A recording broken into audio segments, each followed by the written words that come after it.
Hello everyone and welcome back to another episode here on my Minecraft Survival Let's Play world, and here we are standing in the middle of basically nowhere, the desert. And if you watch basically the entirety of my survival series, you would have known where I'm standing right now, and this is actually the place where I gather all my dirt for my building projects. And basically I'm thinking about clearing up this whole plains biome over here just to get as much dirt as possible for upcoming projects, building projects and things like that. You can even see I've still got some dirt lying around here which hasn't even despawned yet. I should probably pick this up though, we don't want to waste any of that. But in today's episode we're back here once again because I mentioned previously that we would start building farms in this area. And that's what this place is going to be. This is going to be a no building zone. It's going to be like an industrial zone and a harvesting zone. I was also originally planning for this place to be a place where I'd harvest my sand because you've got some dirt nearby as well. So it can be all in one harvesting zone. But we've already got the sand duplicated, so that's fine. So I'm thinking about building an industrial zone in this desert over here. And I think this would be a perfect place to build some of these farms. So in today's episode, I'm thinking about building not one, not two, but three farms, which are going to end up being super useful. I'm going to build a wood farm, a stone farm, and a snow farm, which are all going to be used in my upcoming latest build project, which is hopefully going to be the next episode, because I want to take a little break from the village that we've been working on for almost about 30, how many episodes has it been? 36 episodes? So that we've been working on for 36 episodes. Take a little break from that because I'm a little bored with it, then we could always come back to it. It's good to have different places to work on constantly, because just depending on, the situation you're in at the moment or just your mood, you might want to work in a different place. So I'm thinking about starting a new terraforming project, which will be in the next episode, and hopefully you guys will figure out what that will be by the farms I'm building, because I'm not going to say it just yet because it's a little surprise, and hopefully you figure out by the end of today's episode. If not, then you can always see in the next episode. Anyway, however, we should probably get straight into building these farms, and they're all pretty simple. That's why I picked these three farms, because you can do plenty of these farms while keeping it relatively simple. And they can also be combined. The wood farm and the stone farm can be combined into one blasting chamber. So I think this is a pretty good set of farms to do in today's episode. And even just talking about the snow farm is super simple and it doesn't even require a tutorial. You can build your own very easily, which is what I'm going to be doing. Of course, though, with the wood farm and the stone farm, I'm not that great at redstone, so I'm going to be looking at tutorials for those two. But let's go ahead and get straight into building the snow farm first. So I'm not too sure whether or not the desert affects the snow farm because you need snow golems for these to work. So I'm just gonna build this on the edge of the desert, so hopefully, the snow golem won't die to, whatever happening in the desert. Actually, I don't think it'll be affected by what's happening in the desert. Yeah, so we can just make our industrial zone in this area. And the snow farm is pretty simple. I'm just gonna gather a few pieces of snow, and basically what you need is a snow golem on top of like a hopper, which leads into a chest, and that's basically it. Just make sure the snow golem is trapped in a little box or something. And because snow golems, leave a trail of snow where they walk around or whatever, when they stand on a block, they'll leave a snow block there. So if you just stand underneath it with your little shovel, destroy that piece of snow and go straight into the hopper and into the chest. And it's as simple as that. So I'm just gonna really go grab some snow, grab a pumpkin, make a snow golem, and quickly make this farm. Alright, so I've gone ahead, grabbed a bunch of materials so that I can make this farm. Of course, grabbing the snow and the pumpkins, just of course to make the snow golem, which will produce all the snow. But anyway, we should get straight into building the farm. And just in case, I double checked whether or not snow golems survive in the desert, and apparently they do not. So I'm going to make the farm in the plains biome just over here, a few blocks away from the desert, because I think this will be a good place to make it. And even though I said you don't have to use a tutorial, I'm using the shortcut craft design, which I think is super great because it spawns 3 pieces of snow layers, so you can farm 3 pieces of snow just from one snow column. So I think that's great. But you can always adjust it to suit your area and whatever you want to do. So it's pretty simple, if you want to make your own one and not an already pre-built a tutorial one. But I'm just going to make the tutorial one for the purpose of this video, and it's pretty simple to make.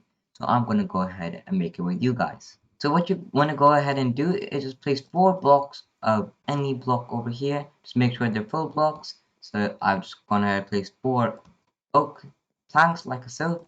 Place a slab on top of that, and just please forget that these are 2 different types of wood. Okay, well just forget about it. It's a farm. Okay, it doesn't matter whether or not they're different. Anyway, then you want to go ahead grab some temporary blocks. So in this case, I'll just use some iron. Because, why not?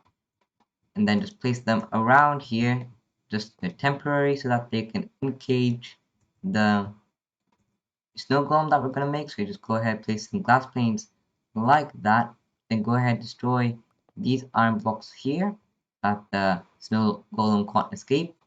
Then what you're going to go ahead and do is go like this, place some more temporary blocks, just like so, then grab some snow so that you can actually make the snow golem. This is the easy part. So just grab 2 snow blocks like that, grab a pumpkin, and then grab some shears so that you can make snow golem spawn. So if I've done that correctly, yep, it spawned, there we go. And basically this is majority of the farm complete actually. Now only thing you need to require in terms of redstone really here is just grab 2 pistons, a lever, and a couple pieces of redstone. Also, I don't understand why I have some rails on me. Anyway, there you go. Just grab those like that. Then place a piston here, a piston here, and these are only going to be temporary. You can always reuse these pistons because they're about to disappear in a second. And grab this lever, push this snow golem to the side over here, so that you can see snow is starting to form on the sides there. Push it into this corner, and yeah, I think it's stuck if I've done it. No, he's popped out. Yeah, so you're just trying to push him into the corner. The pistons will hold them in place if you do this correctly. And he's popped out again. Yeah, so just keep doing this until he's stuck in the corner. I'm gonna try and do this. Is he stuck in the corner? I think, nope, he's not stuck in the corner. Yeah, so he wouldn't move if he's stuck in the corner. And that's what I'm trying to do here, but this guy seems to like running around a lot. Like, I want to quickly do this while he is stuck in the corners. And you're just going to place a glass pane like over here. And that's basically it. Now you can just destroy these pistons because they're done. And now he's stuck in this little hole over here by the glass panes. And make sure you just don't fall down there because you're going to be stuck and the snow golem will escape. Now you can just destroy your temporary blocks. So in this instance, I'm using the iron blocks. And basically, this is your not your iron farm. This is your snow farm complete. Just make sure once the snow golem gets in a better position, he's going to start making snow in all of these places. On this instance, he's just making snow here for now, but then you can just start aligning yourself so that you can break all 3 pieces of snow and you can get plenty of snow. And this is all going to be used for my latest building project. The final thing you want to do, which I almost forgot to mention, is just make a little platform up here so that because rain kills snow golems, so you just want to make a little platform 2 by 2 will do, so that rain will not go on top of the snow golem, and so that he won't die.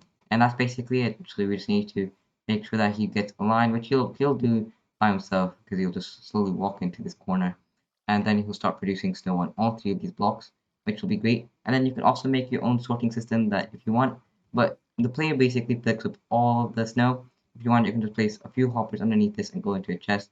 But I think this will do for now. And just like that, we've got one farm complete, and it's pretty small, pretty simple, so you can do this within a minute or two. And now we should start moving into the stone farm and the wood farm, and they're pretty big, so I'm going to be using a tutorial and build those. So I think we should do a little bit of a time lapse so that we can build those, because it's going to take a while, isn't it? And then I can show you guys around them just after I'm done. So I hope you guys are going to enjoy this time lapse. I'll see you guys straight after this one.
Alrighty guys, so I hope you guys enjoyed that time lapse like always because we do lots of time lapses in our videos and we built our two farms, the tree farm and the stone farm. But if you actually watched, the time lapse, properly and paid close attention, you'd have noticed that with the stone farm at the end, when we're building it, there is lots of, explosions happening, and that's because this farm actually doesn't work anymore. It turns out this farm was built for like pre 1.16 or early 1.16, and I'm playing on 1.16.3, so it won't work anymore, which is a shame because it's a really good farm. It's originally designed by Ilmango, but what I was using was the Shulkercraft tutorial, so I'll leave the description of that build in the description still if you're playing in an older version, and this farm will still work for you. But it's not, it doesn't work for this version because the TNT is way too slow compared to how fast the stone is pushed out. So the stone ends up filling up this system over here. The TNT drops down on top of the stone and then ends up breaking the whole system. And then I started looking for, fixes, some fix videos and stuff like that. I found them. I tried them myself. It didn't work once again. Maybe I'm doing something wrong. If you guys know the problem, then, you can just let me know. And then maybe you can fix it. And then I tried some of my own, fixes, and they still didn't work out. So I'm not too sure what to do with this, so I'm just probably going to tear it down for now because it uses lots of redstone materials. Like, look how many repeaters are being used over here. So I'm just going to tear this down shortly, so you can grab all these redstone materials because there's no point using this now because it's broken. So instead, I didn't actually record this in the time lapse. I made this little small generator thing.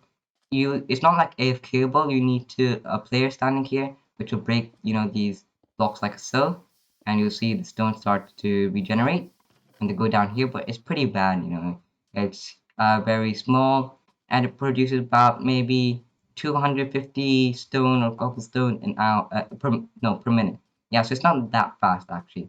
So then we've got this tree farm which I built at the beginning, and I think these are all actually really good. It's just that it's unfortunate that that didn't work out. So I'm going to tear that down shortly. This is just temporary until we get a better one. We might build another one later on in this video, but I can't find any good tutorials to build one, and I'm not really great at redstone, so this is just gonna have to do for now. And then I'm just gonna show you guys quickly how to operate this tree farm, and I have to say it's really great. It's designed by Ilmango, and once again I use the Shulkercraft tutorial on how to build it because Ilmango doesn't show his designs in tutorials. But after about 5 minutes or so of AFK, I got this many logs, and I showed it in the time lapse of a little bit of AFK. And I have to say it's really, really great. You of course put your bone meal in here. I put a whole bunch of bone meal from our mob farm. Then you go over to the top side, like so, from this area over here. You place down your trees over here, and they kind of get pushed out, and then they get blown up by this TNT duper. And I have to say it's really great. And I'm going to show you guys how to use it in a second now. So when it comes to actually using this farm, it's really productive. It can produce about 12,000 birch logs per hour, and that's just birch. Of course, you can use spruce, you can use oak and jungle. Of course, you can't do dark oak because dark oak trees are really big, and you can't do acacia because of the weird, log placements. But I think it's really good because dark oak and acacia, acacia isn't used a lot, and dark oak is pretty easy to farm anyway because they're huge trees. And when it comes to actually using it, you just need some saplings. So I'm just going to put out some saplings here, like so. Then you just turn on the TNT duper. Over here, you'll see it slowly start to come on. Hopefully, it won't break. And there you go, the TNT will start dropping. There you go, that's working. Then you're gonna go ahead, turn on this lever here, so that the bone meal starts coming through. Then you place down your saplings, and you can see they grow into trees. And then you just hold right click, and the trees are moved along. And this works absolutely great. Now if you just turn this off, because I'm not actually gonna AFK at the farm at the moment, turn off the TNT duper, and there you go, you can see the trees starting to blow up. They'll get funneled down into here, into that sorting system that I showed you guys earlier, and it produces a whole lot of logs, and which will be perfect for the next building tutorial, not building tutorial, for the next building video that we're going to be doing on the survival series, which is, I actually haven't mentioned it yet, but we are going to be doing a custom mountain range. Yeah, that's right, a custom mountain range. That's why I built the snow farm. For all the stone that's going to be used, we got the tree farm for maybe some custom trees, things like that. Get the wood because the wood is really a pain to get. And then we got the stone farm for making the actual outlines of the mountains themselves, and in the parts which are steep enough not to hold snow. So that is the three farms that we built in today's episode because they're all going to be used for making that mountain. But there is one upside to using this stone farm other than that stone farm there. Even though that one produces about 120,000 cobblestone an hour, and this one only produces about 250 a minute. I don't know how much that translates into an hour. But you can use silk touch on this one, so it's really great. So you can just get stone. So in our mountain, we won't be using cobblestone. We'll be using stone, of course. So I think this will be much better actually for the long term. Even though it's not producing a lot, I think we can do some long AFK sessions over here, which is highly doable. And then we can get plenty of stone to start making the mountains, which we'll do in the next episode. And just letting you guys know, I'll leave the links for all of the farms that I built in today's episode, including the broken cobblestone generator if you're going to build it in an earlier version, the manual one, the tree farm, and the snow farm, because they're all very simple tutorials to watch and they're all by the same creator. So I think you'll have an easy time making these farms if you really want to in your own world. And I think you'll have a super easy time making them and you'll get plenty of materials. So I think if you're ever going to make one of these farms for yourself, you should use these ones, not other variants like other tree farms, because these are pretty good by themselves. Literally, these farms can produce more in 1 hour than you'll ever need in your whole lifetime, and they're super simple to use. So if you're ever going to make a wood farm, a cobble farm, or a snow farm, I highly recommend making these farms in particular because they're super simple to use. Like even the tree farm, I can operate it just with the push of a button and a flick of the lever. So you can see how simple it was to operate that. Of course, we just put the saplings in, and it was done like that. We were getting logs, so many logs straight away, just like that.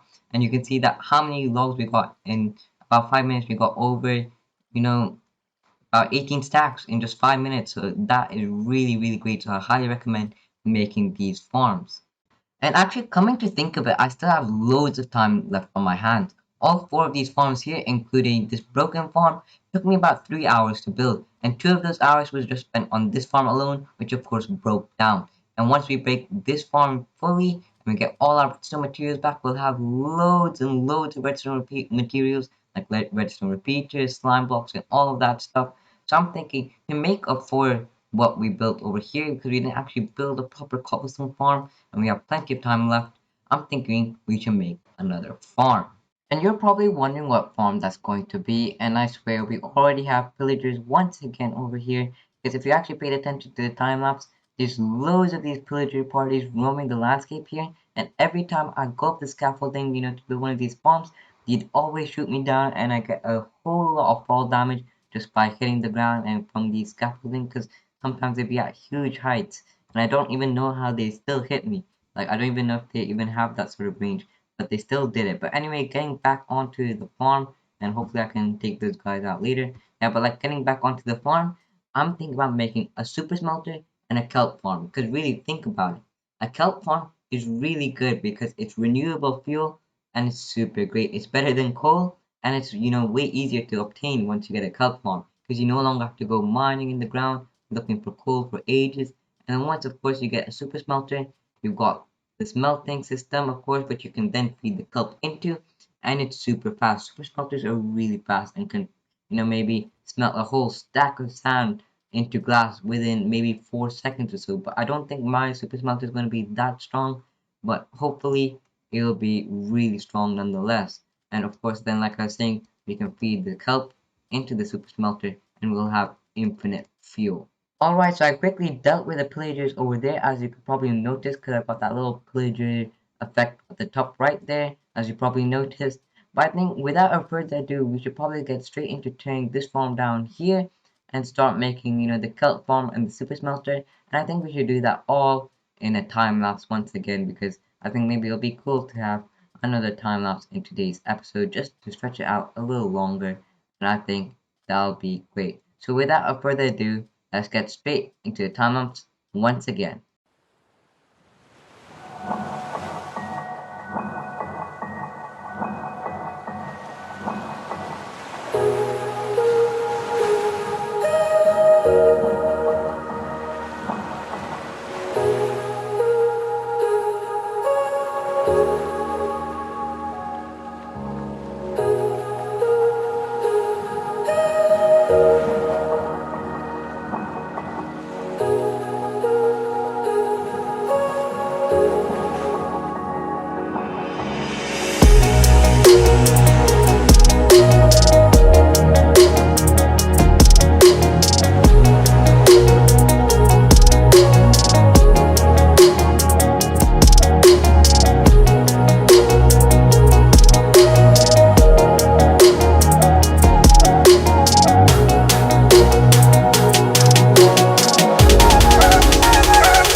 Alright guys, I hope you enjoyed the time lapse for the second time in today's episode where we built this huge kelp farm over here where the kelp starts growing up.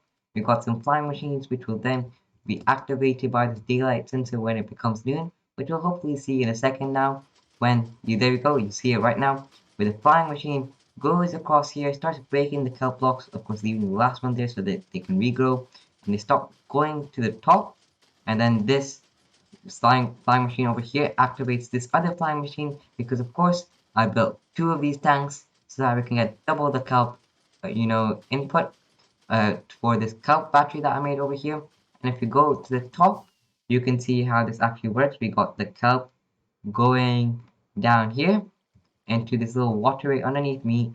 They'll be funneled down all the way into these hoppers, and these hoppers will go into this huge kelp battery that I made, and I think this works really well. Now this kelp battery isn't like made by a tutorial because I use an Ilmango farm design for this kelp farm over here, which is really productive. I use this video to kind of help guide me into making this, and it's really good. So if you guys are going to make your own kelp farm, I highly recommend this one.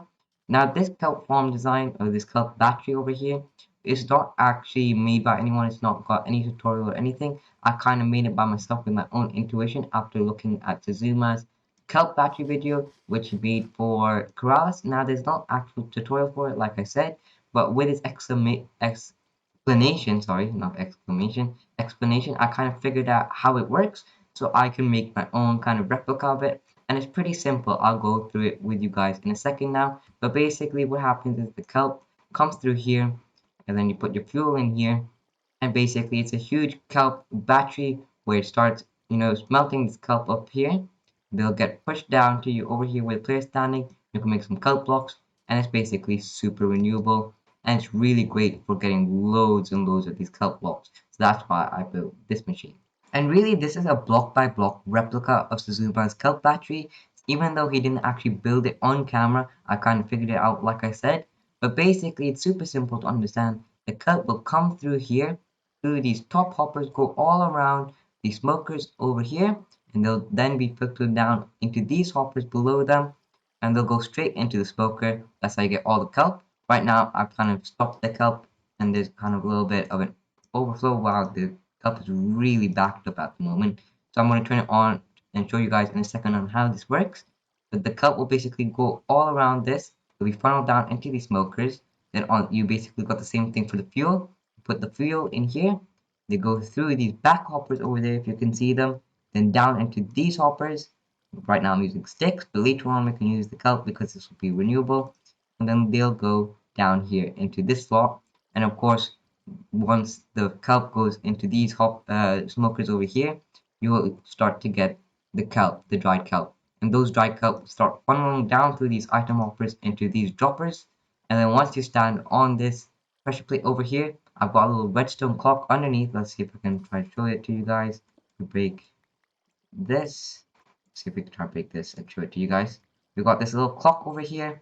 It's very small and it's really compact, but basically it makes a clock here. The redstone line over here will start flashing and it'll trigger these observers, and then these droppers over here will start spitting out loads and loads of dried kelp, in which then you can start making your kelp blocks down here, and it's a really productive kelp battery. And the fact that no one's actually made a tutorial on this kelp battery design actually prompts me to make my own, because this kelp battery compared to other kelp batteries is really good. Let alone I tried to search for alternative kelp batteries and I could not find any. So I think this would be a really cool design to make for a tutorial because no one's ever made one, and it's got multiple purposes, because even if you climb up here and these droppers get filled with dried kelp and they start getting backed up, you can start pulling them out, and they also work as an XP bank, which is really good. Because if your tools are low or your armor is low, you can repair it if it's got mending. And I think this, kelp battery design is really cool. And also the excess kelp blocks will go into the super smelter, which I haven't built yet. Because the thing is, when I actually think about building the super smelter, like I mentioned, I always think about building Tango Text one from the Hermitcraft server, which is really big and can do about 60,000 items melted per hour. Yet it requires so many materials. and I don't think I can, cope with so much more grinding in today's episode. So I'm going to leave that for a separate episode. But anyway, let's get back to this kelp battery design. So really for it to operate, I'm going to flick this lever here, which is the on off for the kelp intake. Over here, you can see that this hopper is locked. No kelp is being feeded through here. And then of course, we've got, the fuel storage over here, which will then feed through here. Of course, once it starts producing dried kelp, we can feed the dried kelp back into the system and it'll be renewable. So that's really a plus to this kelp battery. So now I'm just going to turn it on to show you guys. Flip this switch here. You can see the kelp is starting to go through. Actually, let's just quickly take some of these kelp out and do this manually as well. So you'll see that the kelp will start filtering through here anyway, and they'll start going to the smokers. So they'll actually be here. Let's just try and back this up, and there'll start being some. Let's grab actually some more here. Grab more kelp, put this in here, and you'll start to see that the kelp starts, going on to the next smoker. There you go. You just saw that turn on, and this will start making this smoker start going ahead, and then the dry kelp will start going into these droppers, like I said. And I'm just about to stand on the pressure plate, which makes this go. You can see this dry kelp slowly feeding into this. Then what you go ahead and do is you stand on this pressure plate here. Once, of course, all of these smokers come on, and that's the optimum time to use this. You go like stand here. You get loads and loads of dry kelp. Of course, this will start going on forever once all these smokers are on. And then you can turn this into dry kelp blocks, like I've done there, and then to put it back into the fuel chest for basically infinite fuel. And this is what I absolutely love about this kelp battery because it's super simple to use. And just like I mentioned before, since no one's actually ever made a tutorial on this kelp battery design before, and I'm thinking about making one on my own on this one, I'm just going to leave a little poll on the top right of this video saying right now a yes or no question whether or not I should build this kelp battery in a tutorial, because I think it'll be super useful for you guys, and I'll also explain how to build this block by block and how to use and operate the farm and where every little detail comes into play, where like such as where the kelp comes in and how each one of these aspects works, so that you can also understand it for yourself. And I think that'll be really useful towards you guys. So just participate in the poll on the top right, letting me know whether or not I should make a tutorial on this kelp battery design. And unfortunately, like I said, because this took so long to build, I could not, have enough time to build the super smelter itself. Especially it requires so many redstone materials, because the one I was thinking about was the Tango Tech one, and that requires so many minecarts, so many redstone blocks, and I'm running a little bit low on the materials right now. And like I said, it's too much grinding for one episode, so I'm going to leave that for a whole other episode where maybe we can come back to the industrial district over here, do a few other things like make this a complex, maybe do a sugarcane farm, because I need loads of sugarcanes for the rockets that I use, because wow, I consume so many rockets. You can see I've already down a stack from the beginning of the episode. I've actually used probably 4 stacks of rockets from the beginning of the episode. But yeah, it takes so much time to grind those materials. So I'm just going to leave that for another episode where we can come back to the industrial district. However, unfortunately, that's going to have to be the end of today's episode. So I hope you guys enjoyed this episode where we did a whole lot of farming over here, where we made this tree farm, we got the snow farm, the cobble farm, practically 2 kelp farms as well, attached to a huge kelp battery over here with a built-in XP bank. So I think that's a whole lot of progress for one episode. So I hope you guys enjoyed this one. Like always, I'll see you all next time. Bye.